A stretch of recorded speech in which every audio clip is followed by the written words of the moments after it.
Pisau boleh free. Oh, ni boleh potong situ kan? Ah, ya, betul. Ya, masalah lah. Nak ke? Ni kembang ni kak. Kembang ni.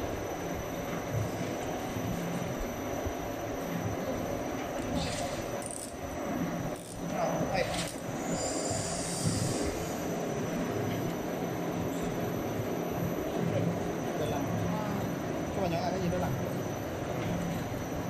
Lepas tu kalau nak ikan saya ni kita jadi. Boleh aja. Boleh aja.